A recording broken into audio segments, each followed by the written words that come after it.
It's working. Hello, hello. Okay. Morning, Paul. I didn't say hi. How are you, man? I'm doing fine. How are you doing? Good, good.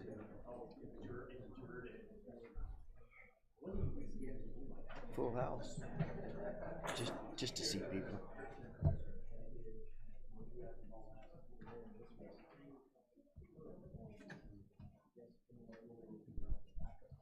We didn't have any opposition.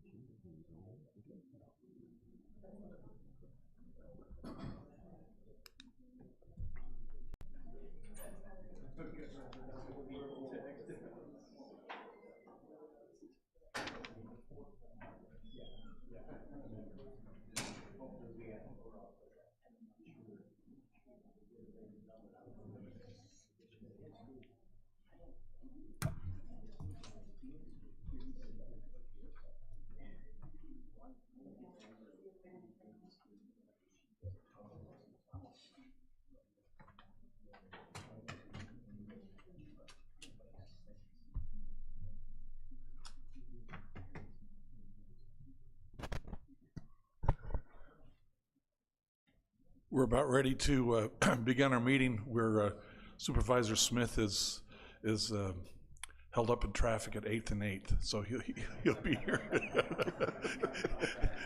He'll be here in 1 minute.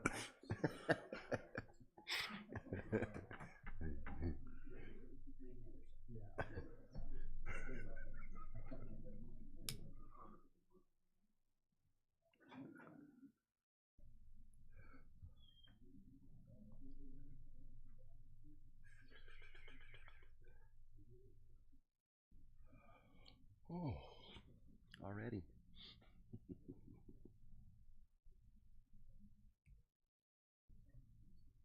Did you go to any of the balloon fest or anything? No. I seen them. I mean, floating around. Then they had that big glow on New Year's Eve. Yeah, yeah. A lot of people. I think they lucked out on the weather and did well. Yeah, there's quite a few. Did you go ballooning this weekend? I went to the New Year's Eve activity At the football field? at the football field. Yeah. They had a pretty good crowd? They did. I don't know how they, except for the little tethered rides where they go up and down, I don't know how they made any money on it. Yeah, yeah. So, were they charging to do that? yeah, The tethered ride? but they had 100 people in line. Oh, wow, wow. And each one of them, that's not a quick process. Well, it takes, what, 3 minutes to... Right. And the tether only went up about 100 feet. Yeah, and came down, so... But the other balloon rides, the other operators were going to do that. Mm-hmm, mm-hmm. So wow. They may have made a little there, but... How many balloons they have? On Saturday night, they had 4. They had 3 up and 1... I left about an hour into it, so they may have...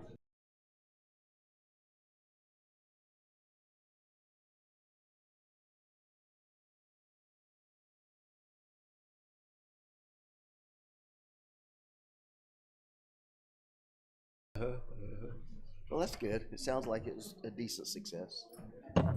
Morning there, Star. Good morning. Okay, thank you for waiting just for a moment. We are excited to welcome you today to this new year. We have great hopes for the new year, and for both as a county and individually. We're going to open our meeting with Pledge of Allegiance, and I would ask if our Superior Court Judge Peterson, if he would lead us in the pledge.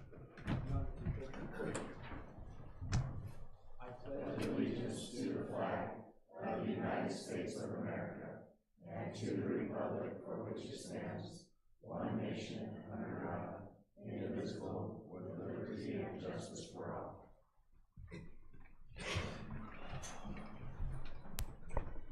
Thank you very much. Our first order of business is a ceremonial oath of office administration for new elected officials. And I'm going to turn this over to our county manager, Dustin Welker, for administering that. Thank you, Mr. Chairman. As is tradition, today we'll be doing the ceremonial oaths of office. I want to congratulate Superior Court Judge Michael Peterson and Justice of the Peace Court Judge Wyatt Palmer and our Clerk of the Court, Heidi Torrio, for prevailing in their elections in the general election in November. And they officially took office on January 1st. They have been sworn in prior, but this is the ceremonial swear-in, and at this time we'd like to do that immediately after. If those three individuals could stay here, and we'll take a picture like we do. And then in the back, we have some refreshments for everyone, so please stay and linger for a little bit, and after a break, we'll come back into session. Very good, thank you. Go ahead. All right, so with that, if the three will please come up, and I'll meet you down here at the base. Oh, there he is. Okay. He was hiding.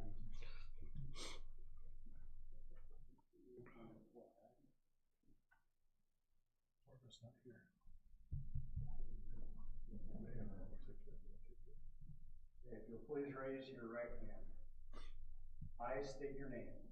I, Wyatt, do solemnly swear that I will support the Constitution of the United States and the Constitution and laws of the State of Arizona, that I will bear true faith and allegiance to the same, and defend them against all enemies, foreign and domestic, and that I will faithfully and impartially discharge the duties of the office of, please state your office, according to the best of my ability, so help me God. Thank you. Congratulations.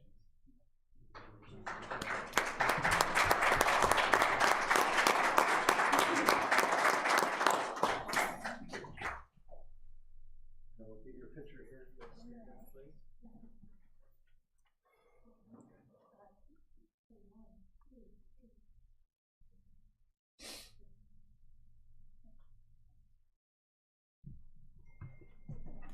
Okay, please help yourself to a recess. Yeah, we're going to go ahead and move it to recess for 7 minutes, and that'll give you time to grab a cookie, hugs, and in some cases kisses, and then we'll allow these good people to continue on with their day.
We are anyway.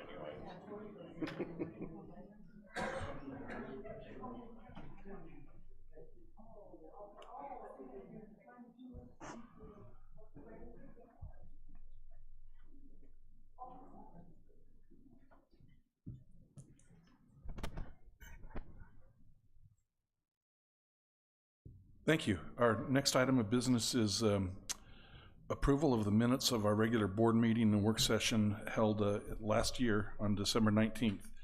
And I'll entertain a motion. So moved. I'll second it. Thanks, I'll make that unanimous. Next, we have our sheriff. He has 2 items of business. Good morning, gentlemen. Happy New Year to you. Thank you. So our first order of business this morning is we renewed our intergovernmental agreement with the U.S. Department of Justice, U.S. Marshals, for our prisoner operations and for housing of the U.S. Marshals. Right now, we've got 22 in there as of this morning. But we are currently getting $53 a day per inmate. And hopefully, after you all agree with us on this, we will be getting $75 a day per inmate. And that's what I'm bringing to you this morning. I'm looking for some approval so we can raise that up a little bit so we can, it's not even being competitive, it's doing the right thing to get us back where we need to be. So that's what we're looking for. Thank you. I congratulate you on renegotiating this and getting a fair reimbursement for the work that our people at the jail are doing and also your office. Any discussion or questions? No, I think it's a good thing. Wish it could be more. But, you know, I mean, in this day and age, the cost of things is just skyrocketed, so, but good for you. No, that's great news. I did have one question, and it's probably too late to make a revision, but at least to discuss it. On page 4 of 21, talks about the local government shall ensure federal prisoners under the age of 18 receive an age-appropriate diet, exercise, education, and also that they be separated by sight and sound. Since we're sending all of our juveniles to Florence, to Pinal County, and we're paying them much more than $75 a day. Do you see that this is that you'd actually receive prisoners from the federal marshals under 18? We do not have any under 18, and since we've been doing this, which has been for a lot of years, we've never had any U.S. Marshals under the age of 18. Okay, but I think that's just in there because you got to have in there because who knows what tomorrow can bring. You know what I mean? Okay. But right now we don't. And if that were to happen, I think we would. Yeah. Number one, we'd have to visit with them and see if they couldn't take them somewhere else. If it was an absolute, this is the last resort type thing, well, we do what we do. Sure. Okay. But no, but we have never had to entertain any of those folks there. Okay. Thanks. You bet. Just more for awareness than anything. I'll entertain a motion if there's no other discussion. Chairman, I'll move that we approve the renewal of the intergovernmental agreement with the U.S. Department of Justice and the U.S. Marshals Service, prisoner operations for housing U.S. Marshal inmates. I'll second that. I'll make that unanimous. Thank you, supervisors. And that carries, and please proceed. And thank you and our chief financial officer will thank you for that little it's about a 40% boost. So. Yeah, we like boosts. Yeah. Those are good things. Those are good things. So. Second item is. Yes. Yes. So while they're walking up here, I wanted to introduce you to some folks. So yeah, in the last few months and last month, we've had some changes kind of go on as far as our detention side of things go. Of course, y'all know that Tavini Salusi had retired, and he was a lieutenant inside of our detention facility. Our commander Mike Cochran. He retired just last week, basically. And so we have a new man on board there. And then when he left his position, well, then we needed another lieutenant, so we have another lieutenant now in that position. But anyway, just so you kind of see our structural of the detentions, so you know who they are. TJ Pett is the 16-plus year guy with the county. He's our new jail commander, and I'm really excited about that. Look forward to working with him on things. One of them very good head on your shoulder guys. I'm not worried about him running off to left field somewhere and you know, things like that. But he knows the workings of a jail very, very well. So we're grateful and pleased that he accepted that position and he's able to take it.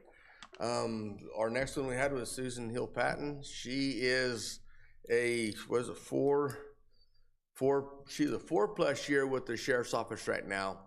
But something that kind of comes from the outside is she's 25 years with Department of Corrections. Okay, and which is a different realm of things.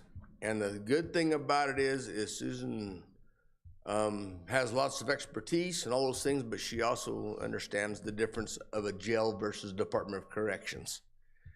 And but still yet, she's got all those years of being around the inmates and that portion of things that bring a lot to us inside of our facility, and we're grateful that she accepted that also. Brandon Hall is also a 7-year guy with the jail. He's also our newest lieutenant, and he's worked all the aspects of the jail and knows all the inner workings of it very, very well. Has always worked the inmates very well. And the thing about it is all of our employees, and these right here, especially through their examples, I mean, they're firm and fair with everyone that's inside of our facility. Yeah, they're not gonna let anybody run over the top of them, but at the same time, they're there to answer their concerns if they happen to have them and take care of those inmates while they're inside of our jail, and which is a huge, huge thing for us. But I wanted you to see their faces, so if anybody needed to contact the jail, you'd see who they are, you know who they are, and you can feel free to call us at any time on any of this. And I appreciate you guys and gals for taking on this charge and taking care of the sheriff's office. Thank you.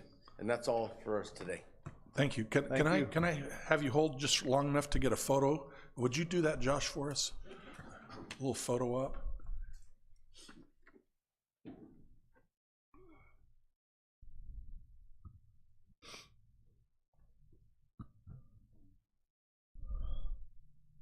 Thank you very much. Congratulations.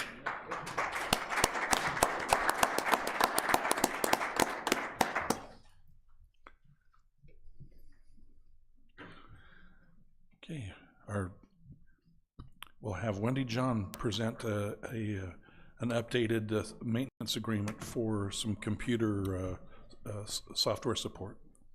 Good morning, Mr. Chairman, members of the board, Mr. Welker. I'm here to ask your approval for the computerized system maintenance agreement between Salls Creek Engineering and the Recorder's Office. This is our recording system. We had a 5-year maintenance agreement in place, and it expires on April of 2023. Thank you. Any discussion, questions? Not for me. I noted, I just did with paper and pencil, that's about a 15% increase, which for software support, when you've got a proprietary system, I thought that was pretty reasonable, about a 16% increase for their contract. So, and it's, we're committed, we're passengers, we're along for the ride. It's not like we can jump off and go look somewhere else. Yes, with any ease. It is a very reasonable request, and he does a lot for our county. He goes above and beyond in our back indexing, our back imaging, putting images online. He always puts those on, which is, really probably not covered under the maintenance agreement, but he puts all those images out there for us. So. Very good. Well, thank you. That's good to hear, and it's nice to run into people like that. I'll entertain a motion if there's no other discussion. Mr. Chairman, I make a motion to approve the 3-year computerized system maintenance agreement with Salls Creek Engineering. And I'll second it. And I'll make that unanimous. Thank you so much. Thank you. Okay, Mike Peterson has left the building, so we'll have Josh Halverson take care of that item of business. Good morning, Mr. Chairman. Yes, kind of like Elvis, right? Has left the building. Good morning, everyone. Happy New Year. The item that the Superior Court brings before you today is an annual thing that we do, and we're even very early in the new year, but just as part of the process to get ready for fiscal year 2024, yes, we're bringing this before you for approval. The request is to approve the recommendations for judges pro tempore that Judge Peterson is making. His recommendations go to the Supreme Court and for their approval and appointment, but it does also require the approval of the Board of Supervisors. This is for a full-time judge in Judge Travis Ragland, and then 2 part-time unpaid appointments with Jerry Landau, who has worked as a pro tem with our court for many years, helping with conflict cases. And then a new addition to this is William Richardson out of the Mesa, Phoenix area, also as a part-time unpaid pro tem that would assist with conflict cases. Any discussion? No. Nope. Is William Richardson Renee Richardson's son, Bill Richardson? Yes, it is. I played sandlot football with Bill and his big brother, so it's good. It's good to have him come There back. you go. That's the one. I was intrigued to see that the 2 pro tem judges, Jerry Landau, the part-timers, and Bill Richardson, are at no cost. How in the world do we pull that off so that there's no charge to the county? I guess we're just living right, sir. Okay. I'm not sure.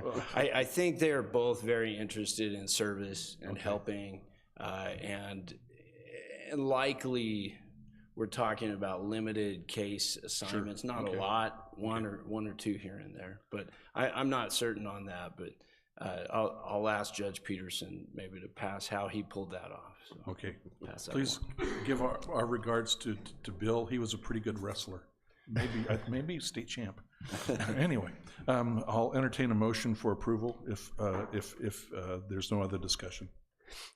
Mr. Chairman, real quick on a small correction here. Mr. Halverson had his agenda request correct. It should be for fiscal year 24. We have it on the agenda as 23, so if you can just make that correction in your motion, we'll be fine. Okay, thank you. Chairman, I'll move that we approve the appointments for 2024 for the pro tem judges, Travis Ragland at full-time, Jerry Landau at part-time, and William Richardson part-time. Seconded. I'll make that unanimous. Thank you very much. Thank you. Thanks for your work. Next, we have our county engineer, Michael Bryce, to discuss an amendment to an agreement. Morning, Mr. Chairman, members of the board, Dustin. Morning. This amendment is necessary because originally our funding was not sufficient to fulfill the full contract as required, or the scope of work that was required under the contract. We received additional funds and now those additional areas and watersheds can be included in the study.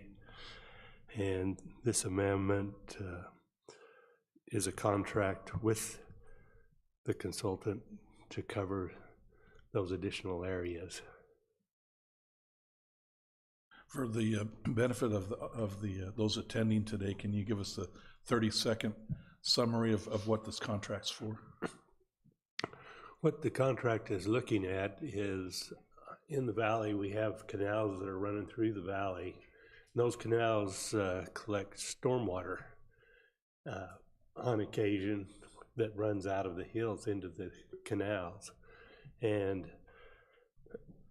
then the canals don't have the capacity to hold it, and so it ends up running over into some of the cities and towns and other areas in the county. But the purpose of the study is to evaluate those flows coming into the canals and then see what improvements can be made to the canal system. And it's kind of a two-prong approach for the canal system. One is to improve the efficiency of operation in the canals, but at the same time, hopefully improve the operation so that they don't continue to overflow and cause stormwater damage. And so that's what this study is anticipating. And once the study is complete, then we'll see which of those recommendations can be implemented by the irrigation district for their improvement of their canal system, which would hopefully benefit both the residents of the county and the farmers in the irrigation system. Very good. And I have one other question. I note that the contract was for like $988,000, and National Resource Conservation Services is funding a portion of it. How much are they funding it, or is this all funded? It's all funded. So we don't have any cost currently? No. Okay. Well, that's great. Thank you. Any discussion? Nope. Make a motion to approve Fourth Amendments to Tetra Tech Professional Service Agreement to incorporate optional areas. I'll second it. I'll make that unanimous. Thank you. Okay, thank you. Next, we have Josh back up. Josh is is in charge of our probation department, and also is he's kind of the front man for the court system. So he does double duty, and we appreciate his efforts. Thank you, Mr. Chairman. Yes, this next item is for our probation department. And for the last 2.5 years, we have had Marie Arbizo working in our probation department as our operations and finance manager. She's done an excellent job. Unfortunately for us, she has made the decision that she needs to go elsewhere, so she will be departing from our department January 13th. And so we will miss her greatly. She's done a great job serving in the county and helping our department. As part of that, though, as we work to fill this position and make sure that financially we keep everything in check and going well, we are asking please to enter a limited consulting agreement with Ms. Arbizo that would take effect just right after she leaves up through the end of June of this year, just to assist with training and transition as far as duties and understanding of our financial system, which is fairly complex, as well as to help us make sure that we can do our year-end closeout with the county finance and make sure that everything's going well. We don't anticipate a lot of hours. We just anticipate this being a kind of a help as needed through the next 6 months. Happy to answer any questions. Any discussion? I did have a question, and the amount, the hourly amount, was that something was that basically her what she's ordinarily making per hour, or how did you come up with that dollar amount? Yes, that is her current hourly salary that she receives right now, what her hourly pay is current. So we just decided just to keep that the same. If there's no other discussion, I'll entertain a motion. Chairman, I'll move that we approve the consulting agreement with Marie Arbizo for training and transition assistance in the finance and personnel operations of the probation department. Second. I'll make that unanimous. Thank you. Thank you. Thank you very much, Josh. And next we have our Chief Financial Officer, Julie Rodriguez.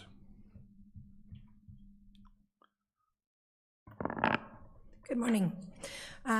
I'm here today to request approval of an agreement with Walker & Armstrong, which is a CPA firm out of the Valley. They have been providing advisory services to assist us with preparations of audits. This one is for the current year under audit, which is the fiscal year ended June 30th of 2022.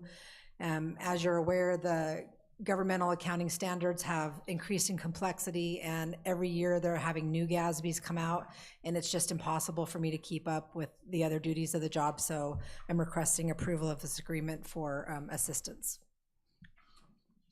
Thank you. No discussion. Chairman, I'll move that we approve the agreement with Walker & Armstrong for advisory services to assist with preparation for the fiscal year ending June 30th, 2022, and the countywide audit. And I will second that. And I'm pleased to make that unanimous and appreciate the fact that you can get a little help. Thank you so much. I saw you in the office yesterday, so thank you. Next, we have an opportunity to report on our activities, our stewardships, current events, and I'll just begin. It was with the holidays, it was a great time to be with family.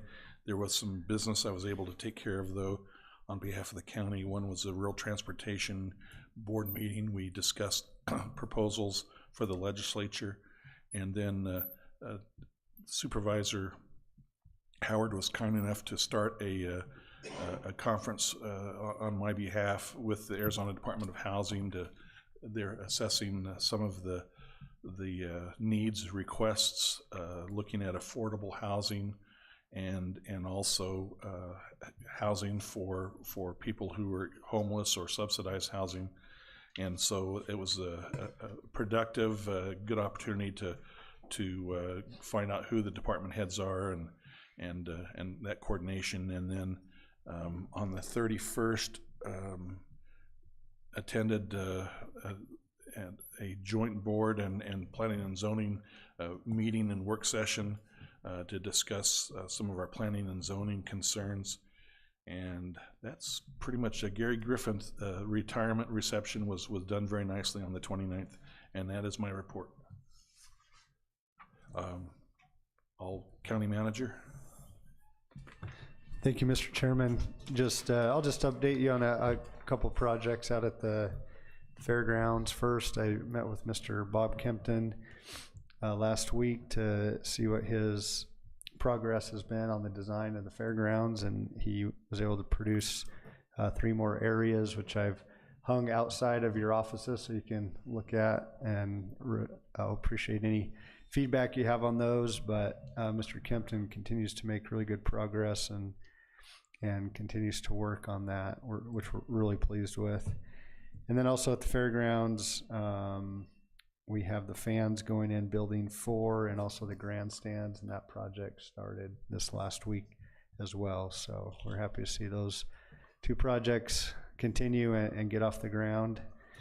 And with that, I'll just say Happy New Year. Thank you. Thank you. Supervisor Smith. I'll pass. Okay, Vice Chairman Howard. Just Happy New Year to everybody. It's kind of a lull the last week or so, but just wish everybody Happy New Year, and here we go again. Very good. We have an opportunity for approval of our demands and handwritten warrants. In essence, people ask us to be reimbursed or to be paid for services rendered, and then we need to approve it on a bi-monthly meeting. So Chairman, I'll move that we approve the demands and handwritten warrants. And I will second. I'll make that unanimous. We're gonna exit our regular board meeting and enter, or as, I guess you exit one and enter a public hearing. We have 5 different zoning requests, and we'll have Steve McGoy, who's our planning and zoning director, go ahead and present these, first beginning with the request for a cell tower in Pima. Good morning, Mr. Chairman, Board, Mr. Welker, and the rest of you. This morning I got a call from Gary Castle, I'm sorry, who is your first applicant for a special use permit. A special use permit is something that goes in perpetuity for items that are of public interest rather than a privately owned something. This is specifically asking for permission to put a 155-foot antenna on the highest point in Siesta del Retiro, and probably the highest point within a few miles of the highway in the south of Eden area. Mr. Cassell can't make it this morning because of COVID, and asked that I do my best to present this in his best interest. The owner of the property is Matthew Beard, and he has a lease with Mr. Castle to allow the placement of this tower should you approve it.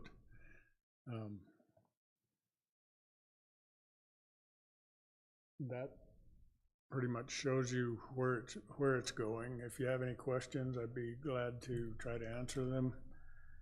This covers in Mr. Castle's, he had 4 or 5 pages there that had maps that show the current coverage, and this will greatly enhance the coverage of the area there within a mile or 2 of where this tower is going to go in. Thank you. Is there anyone here who would like to speak in behalf of this special use permit? And then is there anyone here who would like to speak in opposition to it? Okay, hearing none, then we'll go ahead and open it up to questions and deliberation from the supervisors. I did have a question, and that is, being at a high point and then adding another 155 feet with the, I know that there's lighting, at the top for aviation, but that is kind of an aviation. It can be part of the corridor as you exit town, and also with helicopters flying around. Is when we put a tower up, do we notify the FAA that there is an obstruction, that there's now, including the sometimes our friends from the military will fly low over? Is there a notification process so that they know we've got a new antenna poking up into the stratosphere? Not that I'm aware of. Not at this point. This is a 155-foot tower, and the 199-foot or greater is the trigger for notification. Even on top of a prominence where you're actually... Correct. Okay.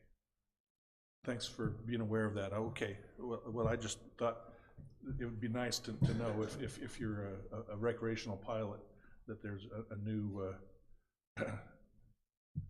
I'll look into it and see if there is a way to let them know, but okay. I believe that the FCC and the FAA communicate on those issues, and very good. He does have to I don't have any other them. questions. Okay. There's no opposition, right, Steve? None heard.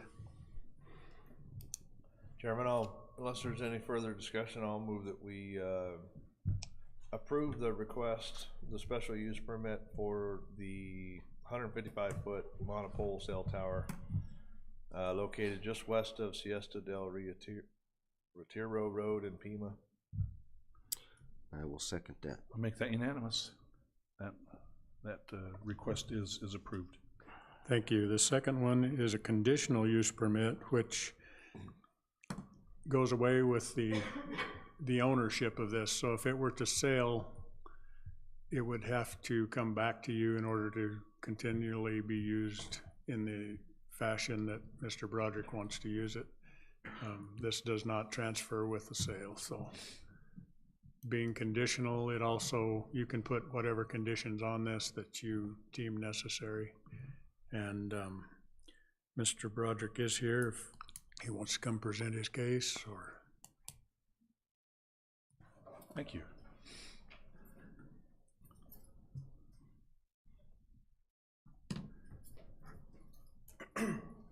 Good morning, Board. Thank you for hearing me.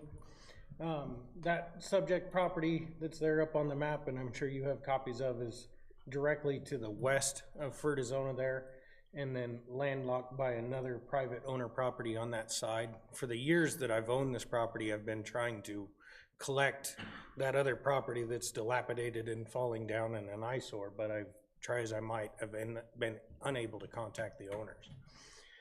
With the size of this property, it's unable to have a septic system put in, and sewer system in Thatcher is to the other side of Fertizona and out of the city limits, obviously, of the town of Thatcher. So they have no plans on moving it further forward. So with that, there's nothing that can be done with the property as it stands the way the code is written. So I'm asking for a conditional use permit to be able to put a 50 by 100 climate controlled indoor storage facility that'll be electronically controlled and secured. It's the only thing that I can think of that is possible that doesn't need septic, sewer, water, that kind of access, and give something to the county that isn't available to my knowledge around here. Thank you. Very good. Anyone else in support that'd like to speak? Anyone in opposition? Okay, I'll open it for discussion and deliberation. Let me just reiterate what was said at the commission meeting. Sean Wright, who runs Fertizona next door, had a little bit issue and notified us that there's flammables along that fence between the two, and he had some concern there. And then Dennis Palmer, who owns to the west of there and farms and has a pretty good sized shop there, was mostly worried about sight distance down the tracks. And I think Mr. Broderick addressed that. He's not going to build on the back 25 feet of that lot, so it shouldn't affect sight distance for trains at the Palmer Road crossing. But other than that, we heard from no one from the public. Very good. I did have a question or two. One is with the absence of a sewer hookup, I'm assuming that there will be no restroom facilities in that building because you don't have a way to dispose of the water. Is that correct? That would be correct. So it'll just be a dry facility, and then in attending as just listening at the planning and zoning hearing, talking about your build out where you will have a zero setback, so you'll build to the edge of your property lines along the north and south, is that correct? No, we wouldn't be building directly on any of the property lines. Okay. At the front, it's the skinniest. It's about 57 foot wide. Okay. And so with 50-foot wide building, we'd have approximately 3 feet on each side. Okay. And then we would have room for parking to the north side of the property, and then to the south side, there would actually be quite a bit of space, as we mentioned with VIP Farms there, and that would be the detention basin as well. Very good. It won't be directly to the property lines. Thanks. From a fire perspective, and I know this is Thatcher, but from being a volunteer fireman, Steve, is there any problem in if you have virtually no access to the back of a property for for fire suppression. As addressed by Mr. Broderick in that meeting, he showed us how there's access to the back along the railroad tracks. Now, that may not be legal access, but it is accessible by a fire truck. And then there's 3.5 to 5 feet along the sides, so hand lines could be, taken through there. But for the most part, probably fire is gonna be attacked from the inside, I'm guessing. I don't know. I'm assuming that this is gonna be built with metal, but we haven't seen a permit yet. A metal building is not as fireproof as a masonry building, but that is something that Mr. Broderick will have to go to the Board of Adjustments in order to get approval to build within 10 feet of the property lines. And as far as you know, there's no fire code restrictions as this has presented? There are setbacks based on the construction, and the problem with storage is that you don't know what's in there. Somebody could store gasoline in there, paper goods, and then again, they might store something that's not flammable, but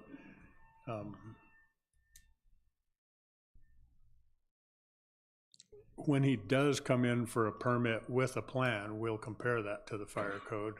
But at this time, we're not there yet. Okay, thank you. No other questions?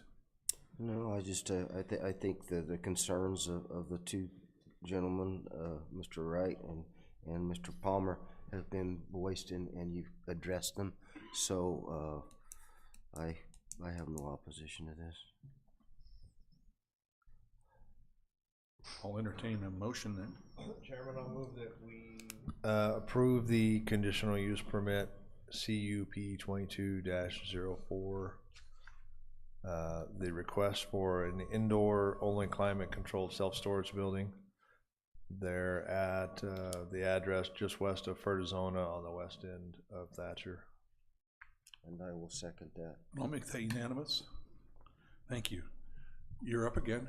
Go ahead, Steve. You've got a second request for Mr. Broderick. Mr. Broderick's second application is for a rezone within the Thunderbird Valley subdivision. This is at the corner of Highway 191 and Concho at the northeast corner. This property is also one of those properties that's tough to make a house fit on.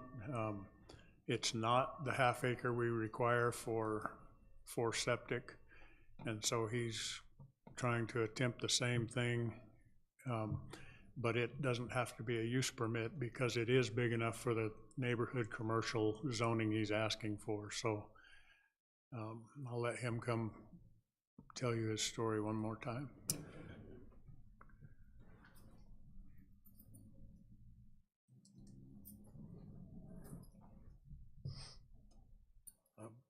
Basically the same thing over again.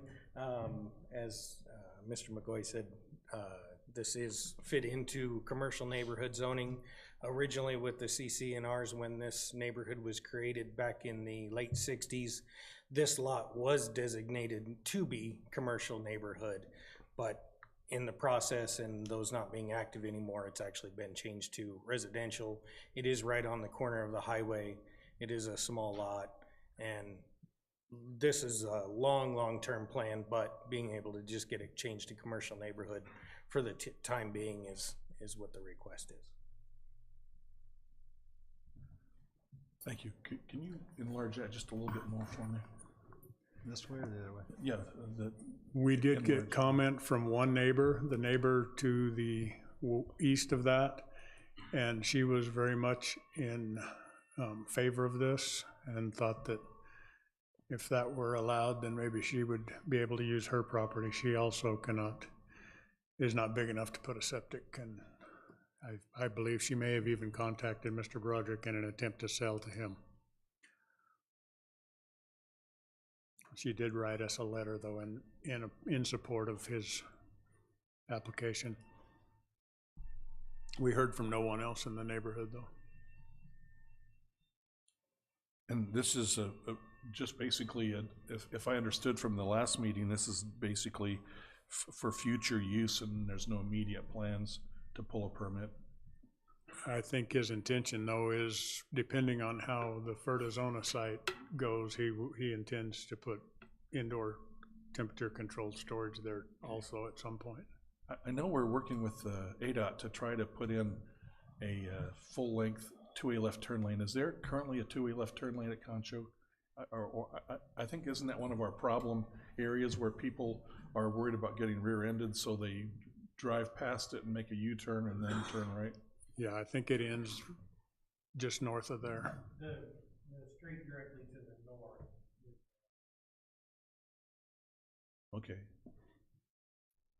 Very good. And that's something that is ADOT, will they address that in their evaluation for the? We will notify them, but the driveway actually comes off onto Concho because there's guardrail prohibiting entrance into the highway. So okay. Whether they comment or not, I won't venture a guess. Well, that's fine. That's ideal. That's what I was hoping, that there would be you wouldn't have a direct highway. No, they will come and go on Concho. Okay. No further questions. Any other discussion? None here. I have a question. Is this the property right now that has the little storage units that you can buy, like the little sheds, metal sheds? It is. On it, okay. Is the intent to keep those little sheds that you can buy on it if and until someday you build the climate controlled storage? Yeah. There was no objection to that in the neighborhood? Nobody said anything to us, and that would be allowable under this zoning. Yeah. Okay.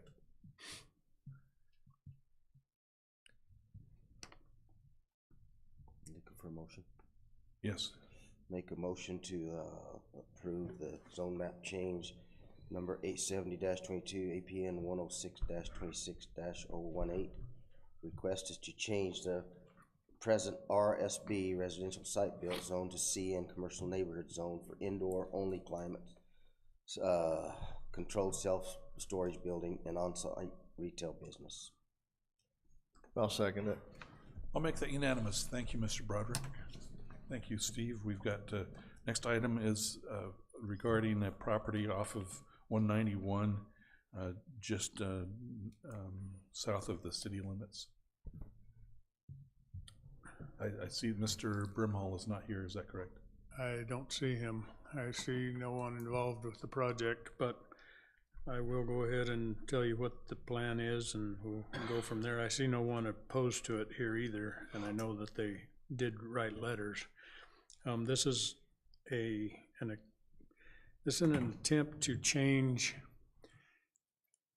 basically what Mr. Brimhall wants to do on the property today is allowable in the current zone. The problem is it all has to be done in 3-acre chunks, and he needs to finance in smaller pieces than that in order to put the duplexes or apartments on these properties. So that's the reason for the rezoning. It's not that he wants to do something different than he could do today. He needs the financial options, and they could be sold in smaller pieces than they could today. This residential special development requires a 3-acre minimum, and you can kind of group your structures, well, in this place, in this condition, away from the big gas line that runs through there, or the canal, or whatever is interfering. Sewer is not readily available. It is available, but not easily. So they are going to have to make septic work in there probably. They already have water and gas, and he has the easternmost 3 acres of that 7+ acre parcel, and just wants the option to divide it up and put multifamily housing in there. And if you want to hear from him, I'm guessing that maybe they thought that the Planning and Zoning Commission was the end of the line there, but Mr. George at the end of the street down there had some opposition and some drainage questions. I think maybe they got answered by our county engineer. And then Mr. Bevins, who's kind of in the middle there, was opposed to having a bunch of people coming and going in his backyard for the most part, but that's the only 2 people on that street north of them that we heard from.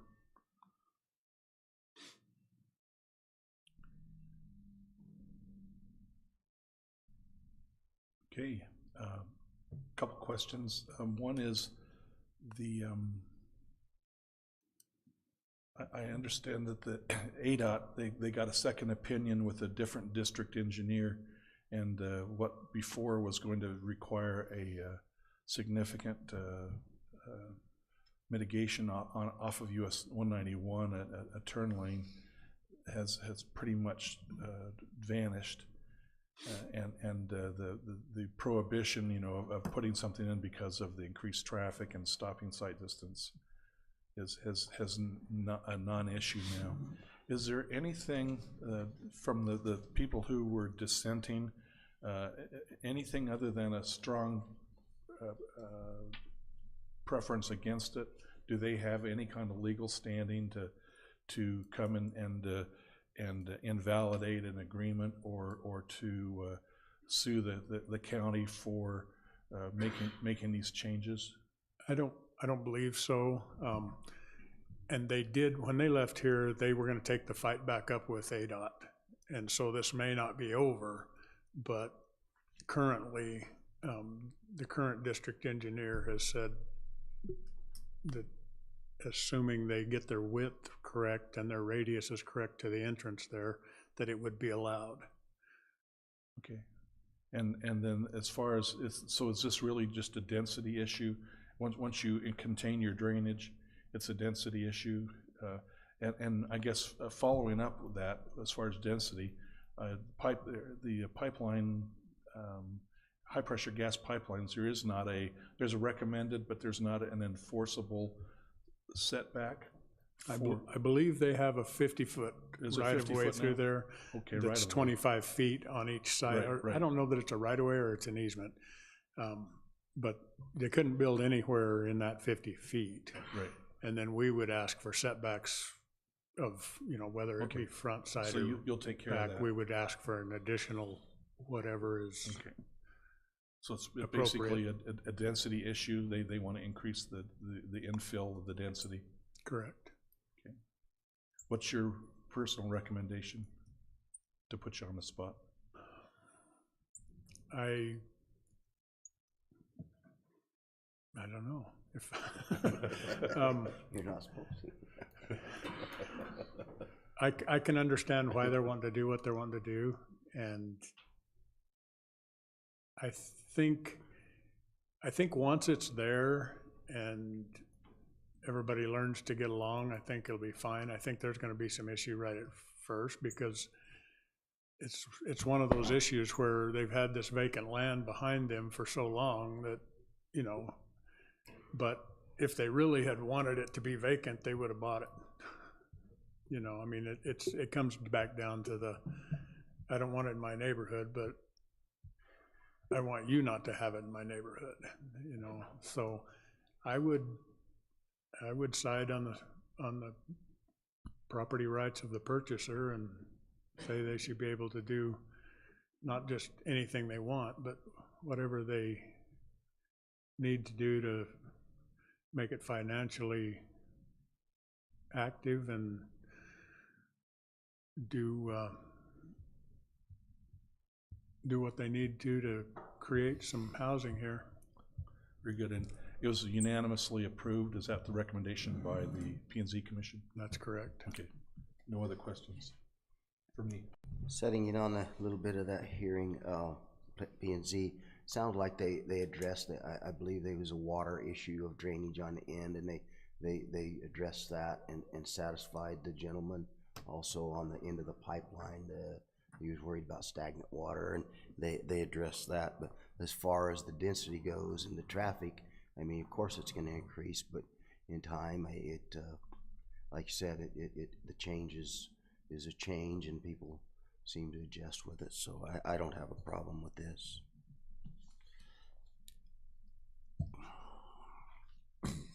I'll entertain a motion then on this request. Chairman, I'll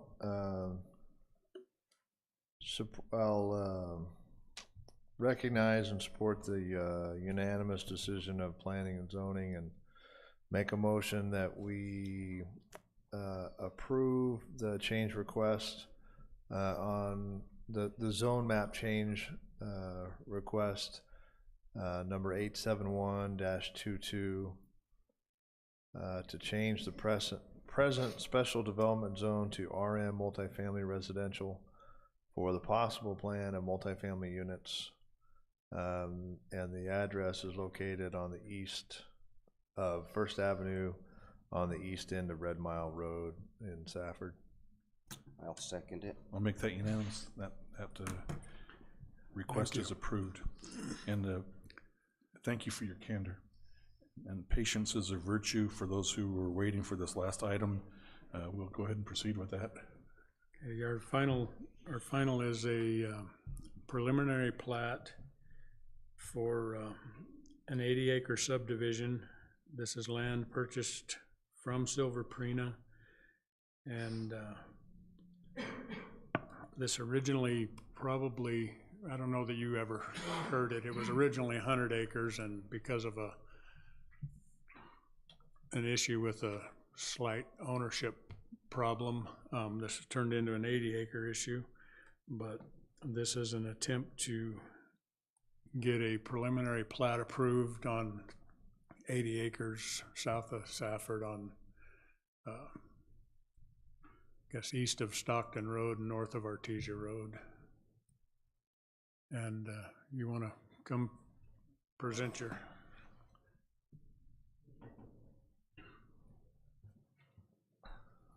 Mr. Chairman, board members, my name is Stephen Berger, and I represent the Sonoran Skies LLC. And first of all, I'd like to wish you all a happy and prosperous new year. Thank you. Over the last several years, a number of people have expressed an interest in moving here to Graham County to be near St. Paisius Monastery in particular. So when the land next to the monastery became available, friends of mine and I put together this LLC, Sonoran Skies, in order to purchase the property and develop it in order to make it available for some of these folks. And we've put together a development plan that I'd like to present to you for your approval today. So the land is currently zoned as special development, which Mr. McGoy assures us is the proper zoning for what we hope to do there. The 80 acres will be split into 16 3-acre and 8 4-acre parcels, so 24 parcels altogether. None of those will be split any further after that. The parcels will be sold as unimproved land. Excuse me. So the LLC doesn't plan to build any houses necessarily to sell to people, just sell them the plots of land and have them build their own houses. The LLC, however, will construct roads, so there's access to all the properties. We already have easements granted through Mr. Prina's land for ingress and egress of the roads that we'll put in. The LLC has created a set of CC&Rs that we will make sure everyone who buys the piece of property understands and is willing to agree to. And an HOA will be set up to oversee and pay for maintenance of the roads in particular and any other items of common interest for the homeowners.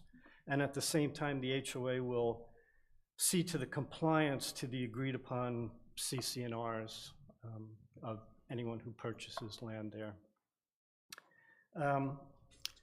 The land is being surveyed. Bowman Engineering is working on a drainage plan for the property, specifically where the roads interrupt the natural drainage. And they will draft improvement plans for the road construction, which we will follow in our construction there. All of the parcels that we have preliminarily drawn up according to a civil engineer are buildable and will need only minimal dirt work, for each of the properties for the drainage and everything. Again, according to the CC&Rs, the only site-built homes will be acceptable, and modular homes, double-wide modular homes will be permitted with foundations, permanent foundations, but no RVs or trailers, except, for a short amount of times while the permanent homes are being built. All the setbacks and sizes are all standard according to the county regulations.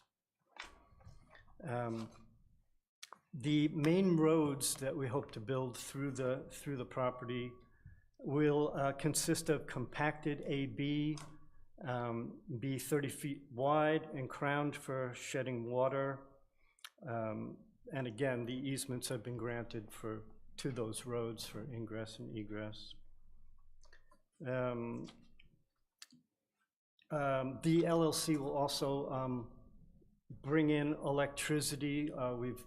We've in contact with Graham County Electric Cooperative, and we'll bring in electricity to the property and make transformers available that then people who buy can link up to those. As far as water is concerned, obviously it's wells for the properties. And the properties have been situated in such a way that people will have the opportunity to share wells if they're willing to. And from what I understand, some of the people who have put in applications already have expressed a willingness to share wells, which I think would be very sensible and economically much more feasible for them. There's no natural gas. We're not planning on bringing that in there, so we're talking to Griffin about LPG, and that should work out fine.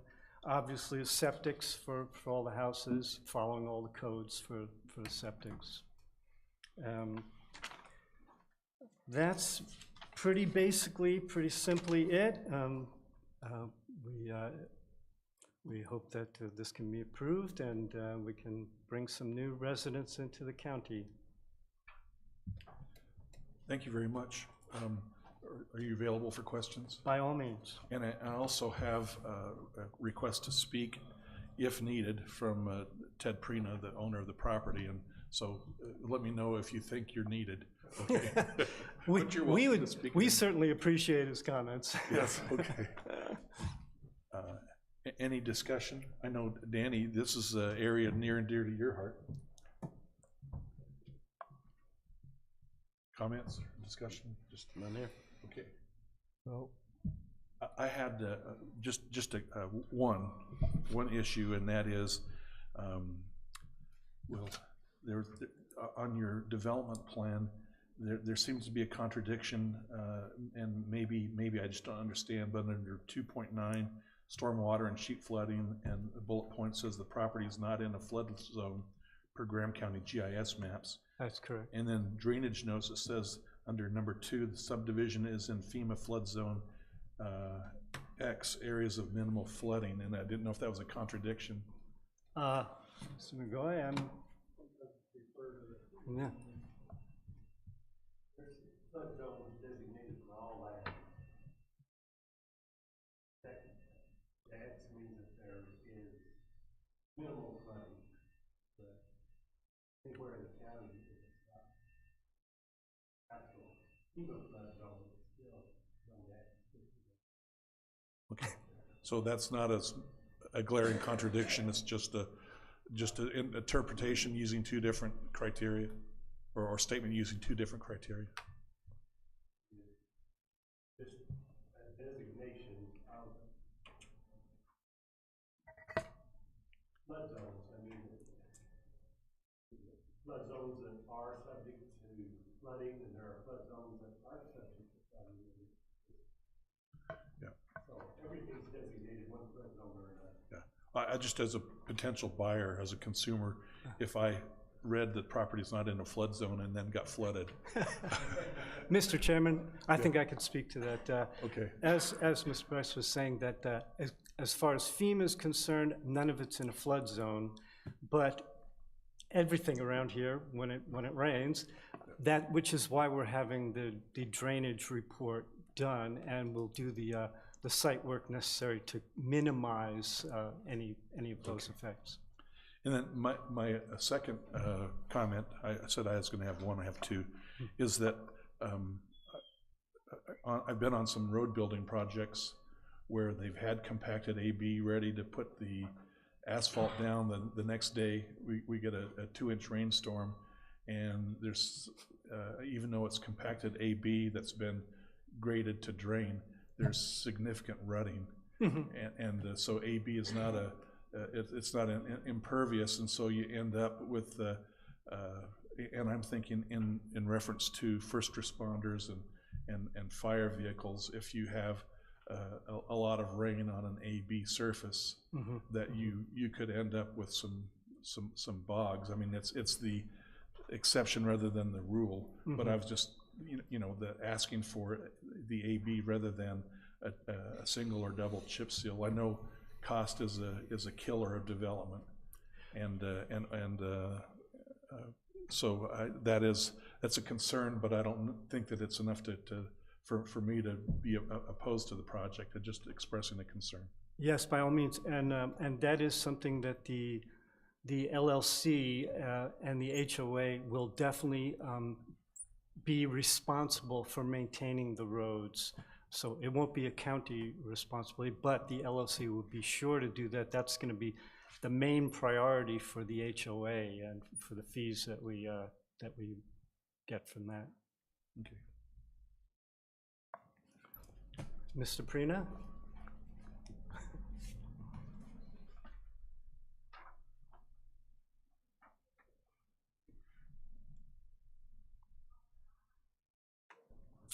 Well, I'm representing Silver Prina, and this project has been, what, 1.5 years in the works, and Mr. Eric Swanson probably has more hours than his commission ever helped him in putting this deal together. I have watched it go from a subdivision, probably that might have been, what's the word where we build a subdivision, but it's not a subdivision? Wildcat.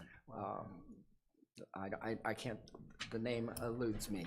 Wildcat. Yeah, Wildcat subdivision, to them coming to you and doing this right, which I appreciate that. I think these are great people. They've done great things for our community. I support them. Thank you. Well said.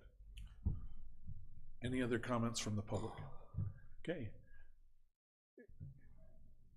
We'll go ahead and discussion, deliberation. I have no opposition. Good. Chairman, I'll move that we approve the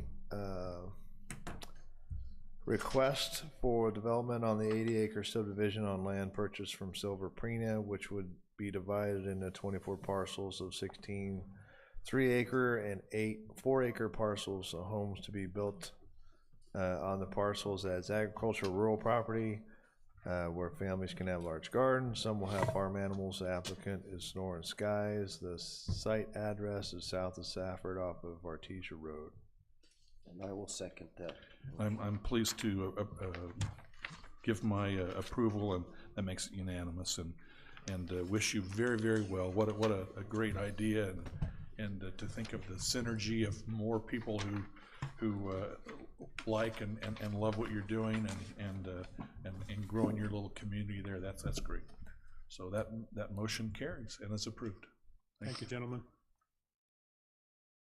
Okay, I believe our last item of business is call to the public. Is there anyone here for call to the public? Hearing none, no one online? Hearing none, then we'll go ahead and move to adjourn, and we'll adjourn the meeting. So, thank you.